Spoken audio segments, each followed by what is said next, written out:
Hi Tavia, I wanted to show you my core workout and different stretches that I found very effective and helpful during pregnancy. I found it really hard to find exactly the things I was looking at online, so I just thought I would create a video to show you. One thing to keep in mind during these exercises is always listen to your body. If you feel even a slight ooh, ow, this doesn't feel good, stop it or modify it. In addition to that, it's really important that you're doing the amount of reps and the sets that works with your body. For me, because I was very active pre-pregnancy, I was able to continue a lot of weight-bearing exercises and a lot of different sets. So I had a lot of strength in my body, but as I progressed, I also decreased the amount of sets and reps as well, because I knew when to tune into my body and say, okay, this is getting a little sore. You really don't want to hit a point where you feel sore, just because that makes it really challenging the next day. And the goal is to keep strength, but not overwork your body, especially because your body is already working so hard. So I will show you different exercises and explain them each as we go. So this first one I want to explain to you is called a morning glory, and you want to stand upright. You will have a tummy, and that weight will shift and be adjusted as you progress. But no matter what, even with the belly here, this one is very manageable.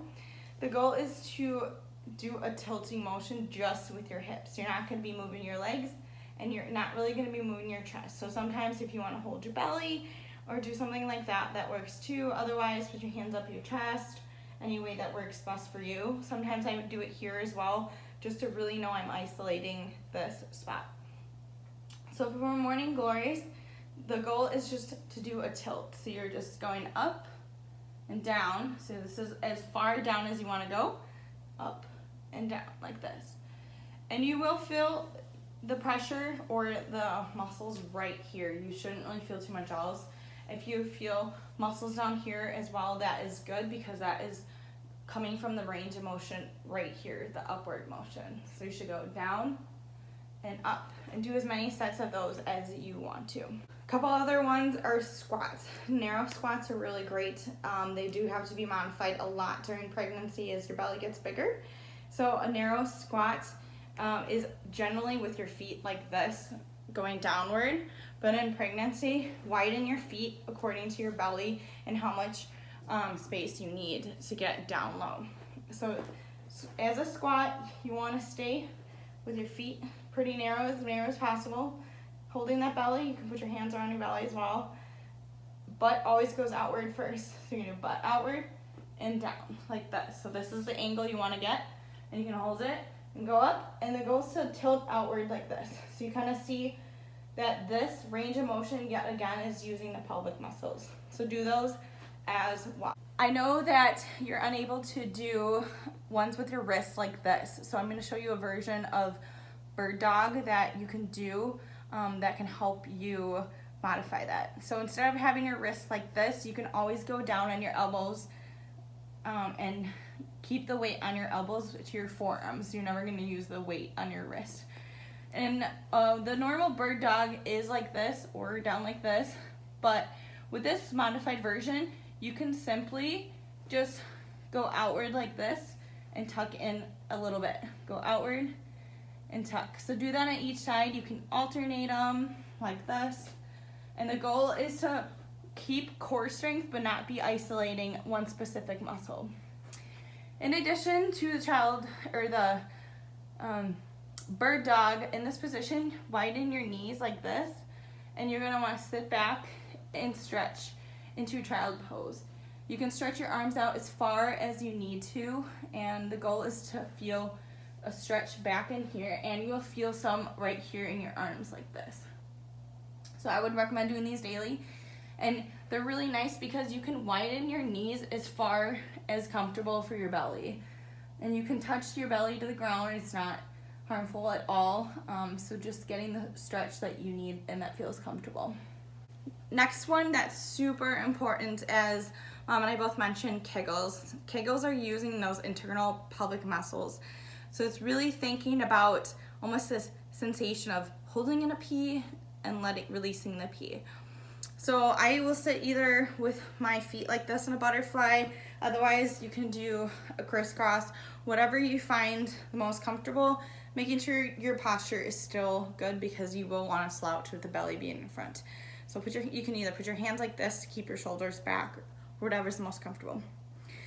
As I mentioned, it's gonna be an up sensation, down sensation. So you really wanna feel it in your vaginal muscles, and you will feel it also in the lower abdominal region. It's an entire muscle kind of going up and down, up and down. And do that as many times as you can, increasing the number of reps every day or staying with a good amount of reps to keep strength up.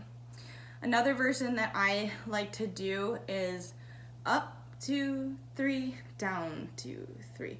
And then you keep increasing the number of seconds as you progress and get stronger. And that's really important because when you're crowning, so when the baby's head is fully there and can be seen, they call it the ring of fire. So you will feel a pretty intense burning sensation, and they may put counter pressure. So they might put the hands around your vagina and your perineum area. And it's really important to have that strength to hold up because you don't want to push unless you have a contraction. So once the contraction comes, you're going to be able to use the power of it to push through. And the reason you have to have that strength during the crowning is so you don't tear and can prevent any further challenges. Another great modification or addition to Kegels is called clamshells. So you can lay either on your elbow like this if you want. I know your wrist may not be easy to work on, so just lay your head down. You can also put a pillow right here if it's most comfortable. I found that during pregnancy with my rib pain. But you're gonna do that, and then put your knees and your hips at a 90-degree angle with your shoulder. And the goal is to keep your ankles tied together, visualizing it that way. And you're gonna open up and go down. So kind of like they call it a clamshell because of that motion. I tended to do 15 to 25 based on where I was at during pregnancy and the strength I had, and just take them slow and controlled. It's the goal is not the number of reps, but how well you can go up and down. And you will probably get sore. I found I got very sore from this exercise. So keep that in mind and do less reps and just work up to them. Another way it is important to do is almost a reverse. So instead of keeping your ankles together, you're gonna keep your knees together. So you're gonna go up and down, up and down, and you will feel it in your hips and your pelvic muscles. So both these two exercises are another great way to strengthen your pelvic muscles. Another one I recommend doing is planks. I know they can be very challenging as the weeks progress and your belly gets bigger, but the goal is to be able to control your counter space and be able to use the gravity and adjust to that, because if you can recenter your gravity as you progress, you'll have an easier time adjusting backwards. So side planks would definitely be an important thing to do if you're able to. And this one you can do on your elbow with your forearm again. For pregnancy, I would recommend only going to your knees. So you're gonna wanna keep your body straight. You want your shoulder over your elbow. So you're just gonna go up like this, and you can either hold your hand down here or put it where it's comfortable. So hold it as long as you can. Another way to add a little more exercise is do hip raises. So it's a very small motion. You go down, and it's kind of like those hip thrusts where you want to go up, but you're doing it on a side way. So you're gonna go down and up and make it controlled, but you should feel a lot of strength there. For front planks, still do them.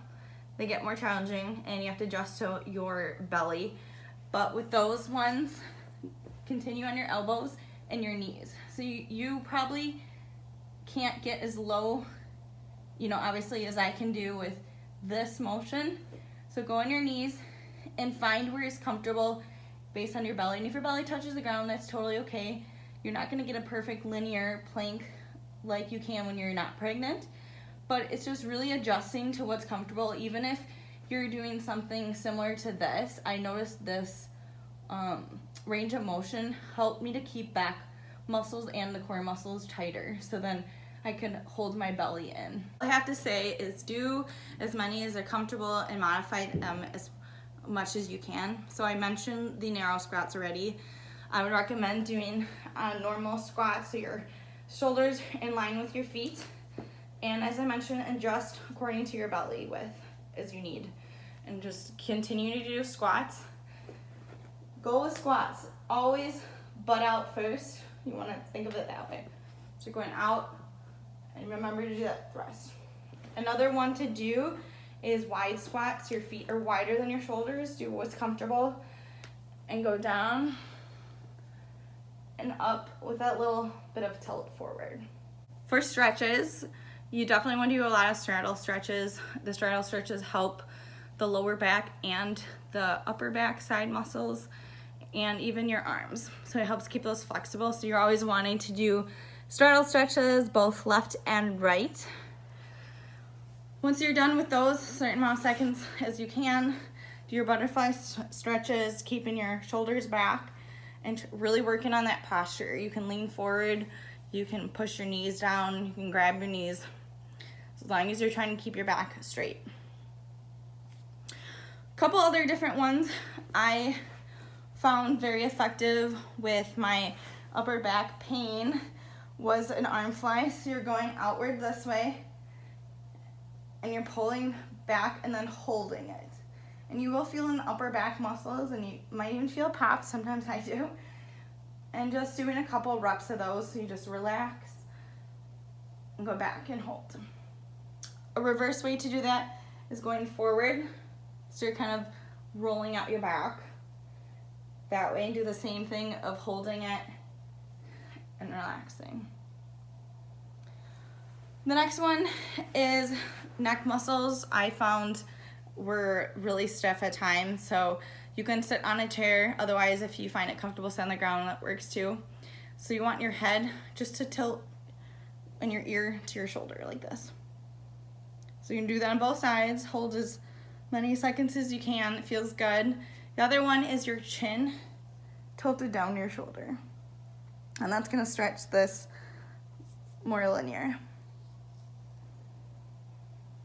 And those will help with all the upper back muscles. Another thing too for the lower back is just going down and coming back up. It's kind of like that morning glory, but it also gives you a little bit of a butt exercise.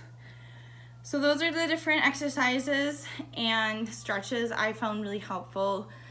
I would recommend doing the stretches every night. I did them at least from 36 weeks on, and it really helped me just to be loose during labor, even though it was very challenging. Every little bit will help.